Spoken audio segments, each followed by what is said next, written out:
What's going on, everybody? Welcome back to the Celtics Daily with me, Mike Zakarian, as we continue to dive into Boston's offseason, which I still believe deep in my heart has started way too soon. And as we get closer to some of these moves that are going to be made, you can see other franchises and fan bases, quite honestly, swirling around with different rumors, waiting to see how the Celtics are going to pick apart their roster to what we can only assume is to get under that second apron. And it starts with Drew Holiday. There's been a lot of discussion around Drew Holiday, and unfortunately, on the Celtics side of things, there's a couple things that are going against the trade value of Drew Holiday. Most notably is that he did not really have the best season. We'll talk about the postseason too, but even in the regular season. So he played 62 games for the Celtics and averaged just 11 points, 4 boards, and just under 4 assists. For a career, he's averaged 16 points, 4 rebounds, and almost 6 assists. His field goal percentage also went down a couple of points to 44%. His three-point field goal percentage went down to 35%. Now, listen, I'm not overly concerned about what that offensive output looks like. That's not what Drew Holiday's role was on the Boston Celtics. When you think about the big three back in the KG, Paul Pierce, and Ray Allen days, all of those players had to sacrifice a little bit to elevate as a team. Ray Allen most notably, right? He was like a 25-point per game scorer, and then all of a sudden we're like, hey, can you just kind of knock down some threes? And for Drew, he was there to, pick up the offense occasionally if there was a small guard on him, but really was there to lock down their best guard defender. Honestly, guard offensive option. But honestly, we've seen Drew even guard some guys a lot bigger than him. Even in the series against the Knicks, we saw him put him on Cat a couple of times. But here's a couple of things that are going against Drew besides those numbers, right? Drew Holiday is 34. He's locked up for 3 more seasons in his current contract. And he's going to be making like 35, 36, and then $37 million a season. Now, when you look at his regular season numbers, I was one of the people that was like, I don't care. I don't care about Drew's numbers. He's a playoff guy. He shows up when it matters the most, and he's the type of glue guy that helps and gets you over the hump. Well, unfortunately, it was not the case this season, especially against the Knicks. In his last 5 games against New York, he put up 10 points, 8 points, 4 points. He had a 14-point game in there and then another 4-point game. He was a minus 34 in the last game. He was a minus 12 in a game. And even the offensive stuff on the defensive end, man, and I know Brunson seems invincible right now. Again, we'll talk about that game 1 of the Eastern Conference Finals here at the end of this.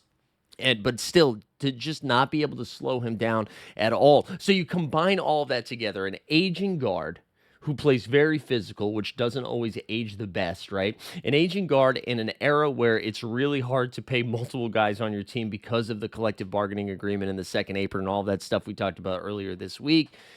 And he's a guard that's making a lot of money. And I don't know, after what we've just seen this postseason, I don't know if that value is going to be there for the Celtics.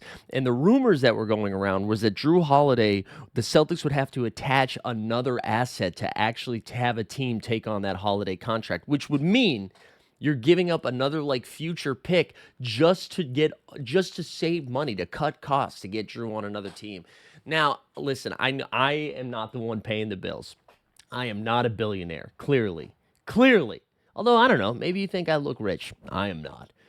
But, I don't see a world in which it makes sense to give away other future assets, especially if you're we need to get under the cap so we can start a rebuild so we're ready to go when Tatum gets back. And now you're giving up more ammo. Not only are you losing Drew, but now you're losing another potential trading chip or potential asset later on. It just doesn't sit right with me. Now, again, I'm not the one paying the bill. So maybe Chisholm's looking at this and he's like, we'll still be good in 2031, right? Maybe that's what he believes. So let's move off that first round pick. That's going to be pick 29 anyways. I think that's real short-term thinking, and I hope that the Celtics aren't going to go down that route. And I do think we laid out how bad the Eastern Conference is going to be next year, right? With all of the weird injuries and just teams not getting better and maybe Giannis even fleeing the East. And if that's the case, man, I don't know. You can still compete with that Jaylen Brown, Drew Holiday, Kristaps Porzingis core. And maybe Al retires and somebody like Sam Hauser gets moved or something. I don't know. I really don't know how the Celtics are going to attack this offseason. But I haven't seen a lot of options that have felt good. right? There hasn't been many things that have come our way that's been like, oh, this actually looks good for Boston. It feels like we're just trying to minimize the damage, stop the bleeding, right? So again, the Drew Holiday rumors I think will get worse before they get better. If this is really what they're doing, if they're really attaching other first round assets, I think the next few years for the Celtics are going to be a little bit bleak, which isn't a fun way to start a video or an offseason for the Boston Celtics, but that's where we are. But let's do some glass half full. Let's try to build up some positive energy, okay? Here are some things that could look nice for the Celtics next year. Could be an underdog story, right? They're not going to be the favorites. They're probably going to be projected to finish somewhere between 5th and ninth in the Eastern Conference based on what they do this offseason.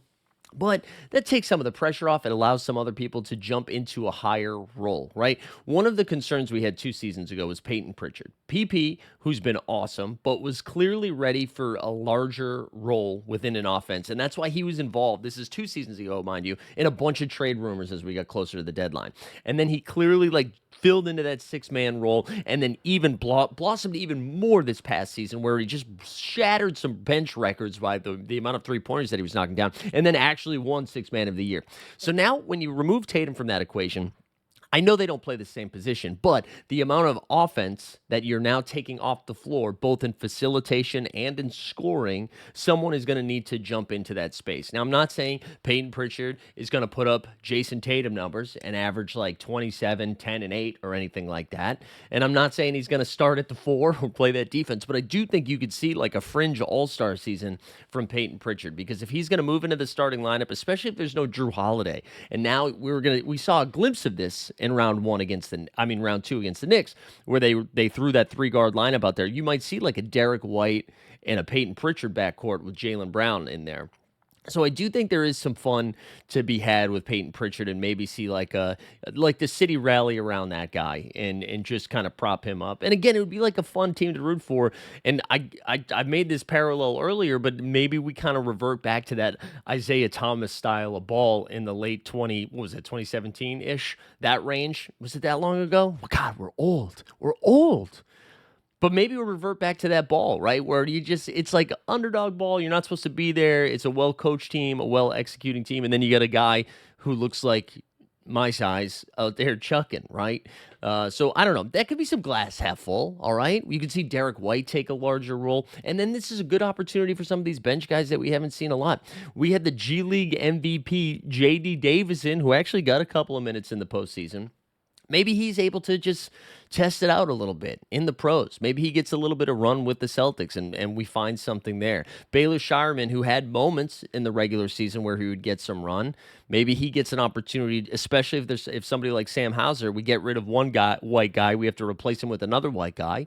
But maybe Baylor Shireman gets a little bit of run. Maybe Jordan Walsh, former first-round pick for the Celtics, he gets some opportunity. So there opportunities will be had in this Eastern Conference. And again, especially because the bottom half of the East is so bad, I think some of these guys will be able to get meaningful run in competitive games. So I don't. That's. I'm really trying. I'm really look. This is not half full, but I'm telling you, it's half full. That's kind of what I just did right there. The other thing that I'm somewhat excited for is Jaylen Brown.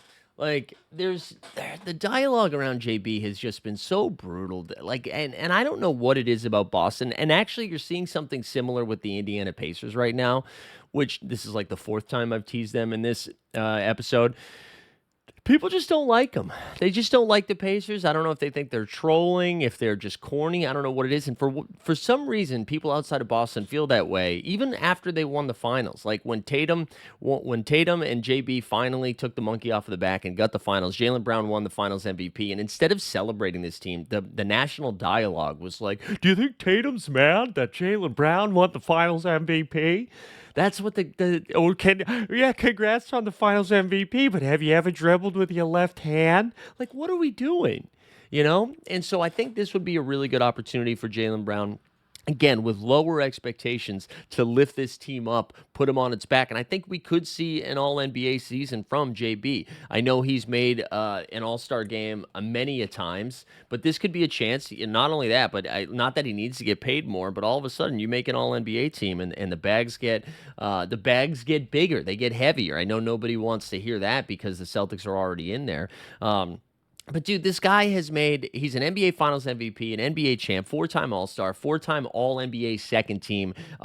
Maybe he makes the All-NBA first team this year. Maybe he could be considered a top five guy in the league. Now, of course, it's Luka, Giannis, Joker, SGA. It's always tough to get to that fifth spot. But I think with no Tatum, he's going to be asked to do a lot more. And I wouldn't be surprised if he averages north of 28 points a game, if he's like a 28, 5-5 guy. Again, it's hard to make these projections because we don't know if Porzingis is going to be there. We don't know if Drew's going to be there. White, who knows what the Celtics roster is going to be like? Honestly, who knows if Jaylen Brown is going to be there? Because if you listen to other podcasts, there's been rumors swirling that maybe you keep Drew so you aren't giving away all those picks, and you move somebody like Jaylen Brown so you actually get assets back. I understand the math behind it. I understand the vision behind it. I am a JB and JT truther. I want to see those guys on the team for their entire career until they're like old and they walk around like I do and they have to rub like biofreeze on their back just to get out of bed, right? I want them on the Celtics for their whole career. So please don't do that. Again, I understand it, and if you're making that case, I'm not mad at you. I get it. You're like, yeah, but send him to Houston. He could be reunited with Ime, and then we get like Reed Shepard and Tyree Eason and a pick or something like that. Sure, I understand. I understand. But listen, I'm sentimental, okay? I got a soft heart. Soft heart. Let's keep JB and JT together. All right, last thing. We got to just talk a little bit about last night's game. I know that's not evergreen for you, but holy hell. Game one of the Eastern Conference Finals. The one benefit of your team getting knocked out is you could just sit back and enjoy the basketball game without it like breaking out in a sweat or like acne appearing because you're so nervous. And that's what last night was. Just a wild comeback. The Pacers continue.